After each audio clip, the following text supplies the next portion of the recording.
రాజమౌళి డైరెక్షన్‌లో మహేష్ బాబు నటిస్తున్న 'వారణాసి' మూవీ గురించి చాలా మంది ఈగర్‌గా వెయిట్ చేస్తూ ఉన్నారు. అయితే ఈ మూవీకి సంబంధించి ఒక అప్డేట్ అయితే ఇచ్చారు రాజమౌళి. చాలా మంది ఏంటి అంటే ఈ 'వారణాసి' మూవీ సైన్స్ ఫిక్షన్ మూవీనా అనేసి అనుకుంటూ ఉన్నారు. మనకు ట్రైలర్‌లో చూస్తే కూడా అలానే గ్లింప్స్ చూస్తే మనకు అలానే అనిపిస్తుంది. కానీ అది కాదు. ఇది కేవలం మైథలాజికల్ ఫ్యాంటసీకి సంబంధించిన మూవీ అనేసి డైరెక్టర్ రాజమౌళి మనకు ఒక క్లారిటీ ఇచ్చారు.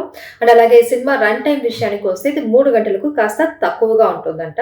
సో, అలాగే ఈ సినిమా షూటింగ్ ఇప్పటికే సగం కంప్లీట్ అయిపోయింది. మిగతా సగంని జూన్ 2026 కంతా కంప్లీట్ చేస్తామనేసి రాజమౌళి చెప్పారు. అలాగే ఆ షూటింగ్ కంప్లీట్ అయిపోయిన తర్వాత పోస్ట్ ప్రొడక్షన్ వర్క్ అలాగే వీఎఫ్ఎక్స్ మీద కాన్సంట్రేషన్ చేస్తామనేసి చెప్తున్నారు.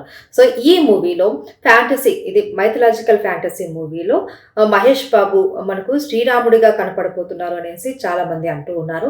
దీనికి సంబంధించి కొన్ని పిక్స్ కూడా బయటొచ్చాయి. అది వైరల్ అయ్యాయి. మరి సినిమా రిలీజ్ అయితే గాని తెలియదు. మహేష్ బాబు ఎలా కనిపించబోతున్నారు అన్నది అందరూ వెయిట్ చేస్తూ ఉన్నారు. చూద్దాం మరి.